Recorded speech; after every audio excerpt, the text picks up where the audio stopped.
This podcast is sponsored by BetterHelp. We may be a comic duo, but we take mental health very serious. BetterHelp is the world's largest therapy service and is completely online. BetterHelp is a network with over 30,000 licensed and experienced therapists who can help you with a wide range of issues. To get started, answer a few questions, and BetterHelp can match you with the right therapist from their network. You can message your therapist at any time and schedule live sessions when it's convenient for you. If your therapist isn't the right fit for any reason, you can switch to a new therapist at no additional charge. With BetterHelp, you get the same professionalism and quality you expect from in-office therapy, but with a therapist who is custom-picked for you, more scheduling flexibility, and at a more affordable price. Get 10% off your first month at betterhelp.com/amp. That's BetterHelp, HELP.com/amp.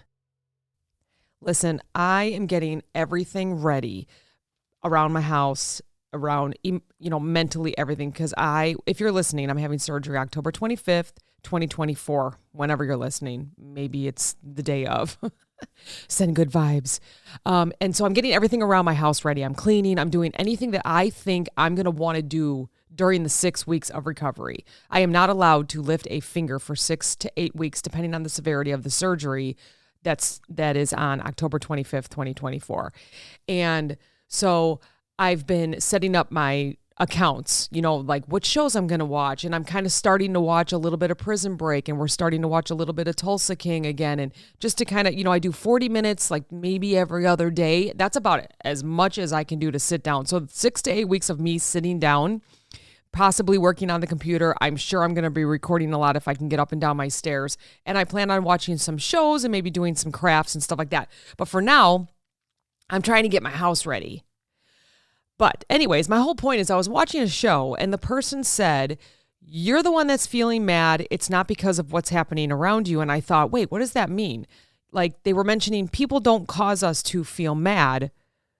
We cause ourselves to feel mad. And I was like, how does explain that to me? So I did a whole bunch of research, of course, the past couple days, the past couple weeks, and trying to figure out the cause of emotions based on what happens to us. So the idea that people don't cause us to feel mad, happy, sad, or any other emotion, it can be a profound realization rooted in emotional intelligence and personal responsibility. Like if we take responsibility for our feelings.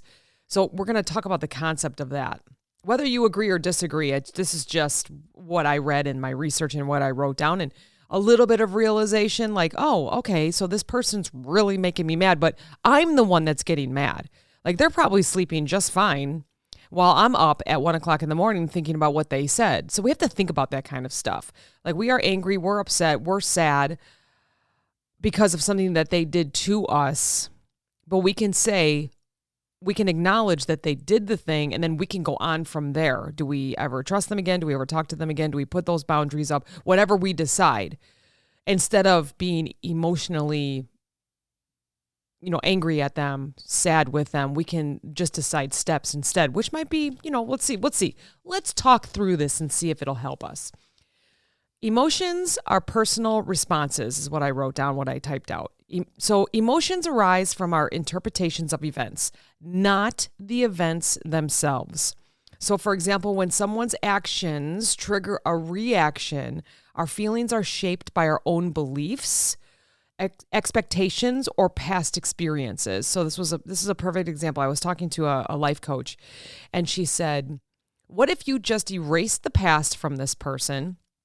And so every time she emails, you're only focused on the one email or the facts that she's bringing in. You're not bringing in all that past emotion of different things that she did. You're only focusing on the present question or the present task at hand. And it was such great advice, because what happens sometimes is we allow people to get what they call under our skin or aggravated with them, or I know she's the first person that's going to write back and I'm going to get really upset about it. But if we could just take a deep breath and understand that our interpretation of events are different. Like our emotions arise from what we think is going to happen. I knew she was going to write me back and now I'm mad. And see, that's everything piled up from the past as well. So if we start with a clean slate every single day, whatever comes at us, we can then make those next steps without being emotionally tied to that event. If a colleague interrupts you in a meeting, right? You're trying to get something through. You're the one that presents something and they're interrupting you in a meeting. Your feelings of anger might stem from your belief that you deserve to be heard by everyone, especially that person, or that the interruptions are disrespectful. I am an interrupter. I think it's my anxiety. I finish people's sentences. I interrupt because things pop in my head. I don't mean to do it. Thank goodness I have very nice people around me that will stop, allow me to finish my story, allow me to apologize for interrupting, and then they continue. Thank goodness. I am learning. I am trying. So I could have a million people mad at me because of the way that I interrupt. I'm really trying to work on that, knowing that people think that that's disrespectful. Let them finish their thoughts, right? Or their ideas. And then, right, so they also say, don't listen to reply, listen to understand. Sometimes I forget that. It is something that I'm working on.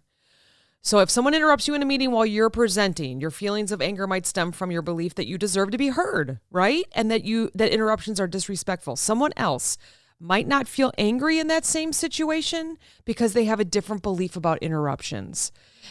I am fortunate. I have people that say, no, that's okay. Go ahead. What were you going to say? Because they can remember what they were going to say. And then we still get to that same goal. Again, I'm working on that. I try to keep my mouth shut and listen to what they have to say. Unfortunately, it's because of my anxiety that I have to say something because something pops in my head and I'm afraid I'm going to forget about it. No excuses. It's still very rude. So I'm trying to work on it. So while other people may not think that it's fine, maybe because they're used to me, maybe if it was someone else, though, they would get angry about that situation. So what you want to try and do is understand the person and where they're coming from, where I am also someone that's working on it, so I try to hear the person out as well. But if I was the person that was speaking, I'm going to turn the tables, right? If I was the one that was speaking in a meeting and I kept getting interrupted and I had to stop and, they're asking questions and maybe that's on my next page, that's on my next slide, but they're already interrupting because they're ahead of the game, it may get a little bit frustrating. We have to choose not to be frustrated or mad. We have to choose to continue with what we practiced. So for example, you have 5 slides. The 5th slide answers a lot of frequently asked questions, but by the 2nd slide, you have someone that keeps asking all those frequently asked questions. You can say, excellent question. That is on my last slide. I will get to you. I will get to that answer. We will answer that as soon as I get to slide 5. Let me finish up these other ones. Instead of getting mad, you can think, wow, that's great, but we're going to get to that. Let me finish this real quick because it's all going to come together at the end and then you can ask your questions instead of getting angry, frustrated, right? So there's triggers versus causes.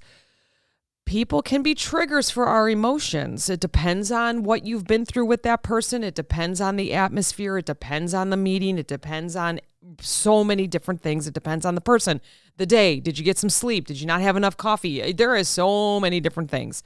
But people can be triggered for our emotions, but they aren't the ultimate cause.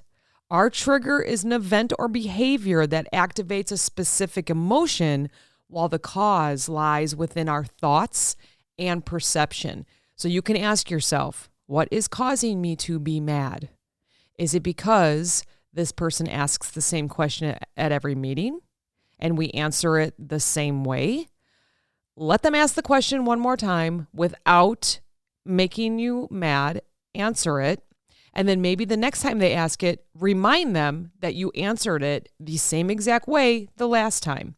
Maybe put it in your notes. Maybe email them so that you can say, refer to our notes from last week, and we also answered it verbally to you. You're done. You don't have to get mad, upset. You don't have to feel disrespected because they're not listening. So people can be the triggers for our emotions, but the cause lies within our thoughts and perceptions of what is happening. So think about it. If someone makes a sarcastic comment, it may trigger feelings of frustration in you, right? Like, what the heck? Why are you saying that? But the root cause could be your perception that sarcasm indicates a lack of respect. And nobody likes that. So you can, I have actually learned in some of my classes the past couple years that you ask what they mean by that. Especially if you think you're being gaslighted, if you're working with a narcissist, if you're working with a very difficult coworker that just wants to ask questions, just to ask questions. When again, we've mentioned this before, 100% you've put all of the information in and a question still arises. Now, you still want to ask the question because you want the goal to be completed, right? You want the task to be completed. You start to get a little frustrated because you think you're getting picked on, right? Or they're just trying to do something to get under your skin or whatever. So go through the motions. Send the note back once you have a moment to think about it. If you know that you've already answered the same exact question 2 or 3 times, decide whether it's intentional that they're doing this and that you don't need to answer back. They have what they need, or have them reference back to an email, a previous email. You can time it. Hey, I sent you an email on October 1st. Please refer to that. If you don't have it, let me know. That way you're not re-answering and feel like you're getting picked on. You're just having them reference back to what has already happened. If they have a secondary question, then that's fine, right? Don't get frustrated at that. They're just trying to complete a task correctly for you. Okay? So, beliefs and expectations. Good one as well. Our beliefs and expectations play a significant role in how we interpret others' actions. When these beliefs are challenged or unmet, we may feel a little bit angry or frustrated. For example, if you believe a friend should always be supportive, a friend's failure to provide support to you in a specific situation might lead you to feel angry or betrayed. I have it now that I'm out, I'm public. You can just type in my name and I'm there. You see my books, you see the podcasts. You just see all the social media, especially my books though. I expected certain people to support me more than they did. And when I first started, I thought, wow, that's interesting. They didn't write me back. But then the people that did support me was a surprise. I have people that the second they see me, and I haven't seen them in forever, maybe we're just connected on social, they say, I am so proud of you and all the work that you're doing. I follow all your stuff. And there's other people that I think would have been super supportive, and I don't hear anything from them. They don't ask, they don't text, but then I have other people that found my number, found my email, or sent it through any social media and just said, this is incredible. Keep doing what you're doing. And they don't have to do that. No one has to support anyone, right? No one has to do anything. We're not forced to go support anybody. So I'm not saying that. I'm just saying that my beliefs and expectations were that there were certain people that were going to support me. And I was like, oh, wow, they're totally not. They don't even ask me about it. But then I have other people that do. So it's because we're all different. What I'm writing about or what I'm talking about may not be what they're looking for, but these other people, it is. And that's okay. And some people just won't reach out to you. So you cannot get angry or frustrated about that. But it's your responsibility to not get angry or frustrated about that. Don't go at that person and say, I cannot believe you haven't supported me. Okay, so they don't, but you have 20 other people that are. Run with it. Run with it. Find out your true people. Find out your true supporters and go with that. Now, the person that's not supporting you in your work, in your small business, in your writing, in your socials, whatever, maybe they support you in something else because that's what they want to do. That's what they're good at. That's what they can support you with because they connect on that. So think of the whole picture. Think of the whole picture. Don't get mad immediately. Just think of the whole picture like, they support, maybe they watch your kids on the weekend. That's what they know how to do. So they will support you while you write, or they'll support you while you go out, or that, whatever. So think of it that way. What have they done? Now, if they haven't done anything and they still want to be a good friend, you got to reassess the friendship or the family or whatever it is, right? That's a whole nother episode. Responsibility for our emotions. Taking responsibility for our feelings empowers us to manage them effectively. Say it out loud. I am mad. I am angry. I am frustrated. But why? Why? Ask yourself why. We're going to go through a couple questions too at the end of this, just to maybe kind of open up your mind to thinking about some stuff. Instead of blaming others for how we feel, Instead of blaming others for how we feel, explore what about the situation triggered our emotions and why. That's a very strong line for me. Why am I getting angry at this person? Why? What are they doing? Is it the way that they did it? Is it what they did? Is it how they did it? Is it when they did it? Think about it. Think about it. You know, if they do it early in the morning and you haven't had your cup of coffee, are you just a little bit on edge because you haven't had your caffeine yet? Or at same time at night, they know you go to bed early, but they want to start a conversation at night, and then you're a little bit crabby about it because you just can't give them 100%. So instead of saying, you made me mad, say, I felt mad when that happened because I expected this. I expected more understanding. I expected to have the conversation at 3:30 instead of 8:30 p.m. You know, I felt mad when this happened. I feel statements. I feel this. I feel that. Okay. Responsibility for our emotions. Why did you feel frustrated? And then tell that person. Many times they might not realize that they did or said what they wanted because you came to mind at a certain time. They didn't know what time it was and they just reached out. So again, I feel mad when you did this or when this happened. They may not realize it. Then you can have a conversation and you can get over it. The role of self-reflection. Self-reflection allows us to identify patterns in our emotional responses. So by examining our thoughts and feelings, we can gain insight into what truly triggers our anger and how we can respond more constructively. Exactly what we were just talking about.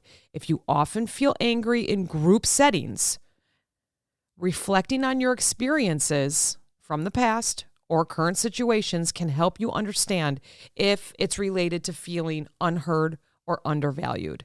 You know, do you go out with a group of friends and you just feel like you can't get a word in edgewise, nobody's listening, or you're in a meeting, a business meeting, and you're trying to share something and you keep getting interrupted? Maybe you have to look back at what's happening. First, look at the relationships that you have and what you're offering for people and just see what you can do and then go from there. Because it may not be you. I mean, you might be frustrated for a good reason, right? You're frustrated because you can't finish everything that you wanted to say, or you feel frustrated because you feel left out. Again, I feel left out when no one wants to listen to me, in your friend group. Hey, I just wanted to share something real quick. I feel like no one's listening. Can someone please listen to me? Someone's going to turn and look at you and say, hey, yeah, what's up? Again, reassess the relationships though. If you're not feeling fulfilled in those relationships. Emotional regulation. So understanding that our emotions are our own, we own them, helps us develop emotional regulation skills. For example, by practicing techniques like deep breathing, cognitive reframing, mindfulness, kind of looping around on everything, we can respond to triggers more calmly and thoughtfully. For example, when you feel your anger getting angry, when you feel your anger rising, when you're frustrated and you're sad, take a moment to breathe deeply and assess the situation so that it can help you respond more rationally rather than reacting impulsively. I just had that happen a few weeks ago. I was so angry about something. I felt betrayed. I felt like I wasn't part of something, and I said it out loud, and it showed. And then that was it. That was the only thing I said. Instead of saying, I feel like I was left out. Please share more on this. And next time, if you could please keep me in the loop, that would be great. I could have immediately dropped how I was feeling. The frustration could have went away because I said what I wanted to say, but I wasn't saying it showing my emotion, right? I feel I was left out. So next time, please include me. Then, of course, if it just keeps happening and happening, you have to go to your manager or whatever you need to do, right? Or in a relationship, just keep sharing. Why am I being left out here? I feel frustrated because you just made plans without me, but then included me to go on those plans, but I already have something booked. It could be a whole mess. I feel frustrated when you do this. That's a great starter for a conversation. It opens it up. It doesn't attack that person that you're angry with. And then you can open up the lines of communication. Lots of I feels today. I felt upset when that happened. Can we talk about it? And I would hope that most of the time the person would say yes, and you can talk through it in a calm manner. If they say no, schedule a time when both parties are calm, both parties have had time to think about it, and then hopefully you can share your feelings and feel better after that. Don't wait too long, though, in between the conversations because, our brains, they like to think about things in worst case scenarios. So ultimately, explaining that people don't cause us to feel mad emphasizes the importance of personal responsibility and self-awareness.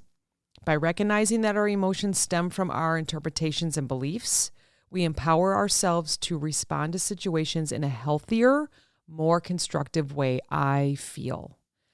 This situation made me feel. Can we talk about it? This understanding fosters emotional resilience. Ooh, we like that word, emotional resilience. And improves our relationships as we learn to communicate our feelings more openly and effectively. So the next time you get really, really mad, what are you really, really mad at? Was it the way that they said it? Was it when? Was it how? Was it when? Was it where? Right? Ask all the questions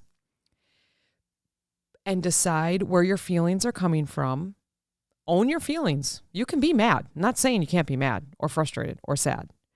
Own them and then let that person know so that you don't have to keep going through this every time they do something that they may not know that they're doing it to you. Okay? So, here are some different questions that you can ask yourself to encourage thinking during difficult times. Just a few. We'll just go through a few. After the situation is over, can you reflect back and say, what can you learn about yourself from this difficult situation? Are you feeling stronger? Are you just feeling absolutely wiped out, so you need to make a new plan? Are you feeling sad because of the outcome? Then again, a new plan has to be put in place. After the situation, or even during, how would you describe your current mindset, and is it serving you well? I just had this happen to me a couple weeks ago. I had so much stress because every single thing that they said just really got to me, and all of a sudden I had the chest pains, the back pain, the headache, high blood pressure. It was bothering me so much internally that I literally had to ask myself out loud, why are you allowing this current mindset? And I just had to focus on what was causing me to feel that way, which was me. I was mad. I was piling things up. And so I was able to let it go because it was not serving me well. Another question would be, what past experiences can you draw on that relate to this situation? Not that we want to really think about the past, but this could help. So I'm getting, let's just, for example, I'm getting super angry at the way that this person approaches me with certain questions. Why am I getting super angry at that? These are all new questions from this person. Is it because there was someone in my past that did the same thing over and over again, so I get mad at that? So you got to think about that kind of stuff. Why am I feeling this way? Another one would be like maybe a perspective and reframing type of question when you're going through a difficult situation or just got out of one. How might someone you respect approach this problem? For example, if a person or a friend came to you and said, hey, I have this situation and it's your situation, what advice would you give them? So what might someone that you respect approach this problem? How would they? What would they say? How about this? Can you identify any positives or silver linings in this situation? Think about it. Maybe you're going through a really difficult time right now and you just cannot pull out any positives or silver linings. Is there one? Is there a half a one? Is there anything? Is it something that's making you upset, but it's causing you to expand, build, maybe level up? Maybe you're becoming smarter at it. Think about it. I've never had this situation before. How am I going to get through it? Or maybe you just got through it and thought, wow, why did that happen? But guess what? When that situation happens again, you're going to know what to do or not do. Problem solving and action would be, what steps can you take to address the challenges you're facing? So we're going to create some steps. Let's address the situation. Let's go through every scenario and be able to work your way through this challenging situation. How about taking care of yourself? What motivates you to keep going during difficult times? So yeah, you have difficult times. Many of us do. I'm jealous of the people that don't have any difficult times and can roll it off their back or just say, it's good. Actually, I do have a friend like that. Nothing bothers the guy. He says, he always tells me if I go to say something, he's like, well, what can you do about it? What can you do about it? It's such a great, and I just go, yeah, I can stop complaining about it and I can take action on it. What can you do about it? That's what he always says. If there's nothing you can do about it, why are you worried about it? He always tells me that. So what motivates you to keep going during difficult times? Or how about, what would it mean to you to overcome this challenge?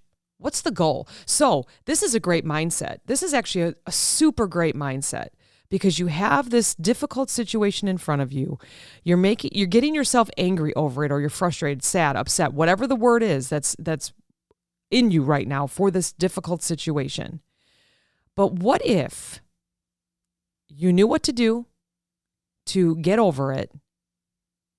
And then what would it mean for you to overcome it? Think about it. Think about it that way. Stop being angry, take a deep breath. What would it mean for me to overcome this challenge and then move on to the next? Or how about, what lessons can you take away from this experience regardless of the outcome? How about that one? So whether you maybe don't get what you need or want, or it's not the outcome that you were really hoping for, what lessons can you take away from it? Again, kind of the silver lining, right? What can I learn? How can I learn from this? What have I learned from this? So that if something similar happens, how can you react better? Or how can you fix it faster so that you're not having days, weeks, months of something going on? Because it's not healthy for us. Our hearts don't like it. Our souls don't like it. Our brains don't like it. So the faster you can get through a challenge, the better. Understanding, though, that there's a lot of challenges that may take a while to overcome. What is your vision for the future once this challenge has passed? What do you want to remember about this experience in the future? It's all lessons learned. Any question that you can ask yourself about the challenge that you're going through right now is a lesson learned. And it's there for you to then go on to the next challenge and be even better at it, to get over it faster, to understand what to do, to know what to say, and maybe not be so emotionally tied to it.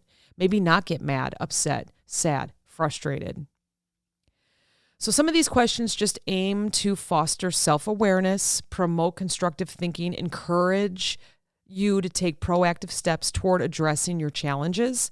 So again, a trigger is an event or behavior that activates a specific emotion, while the cause lies within our own thoughts and perspectives. So think about that. The next time you start to feel mad about something because of what someone's saying or doing, think about why you're getting mad. Is it because they just keep doing it over and over again?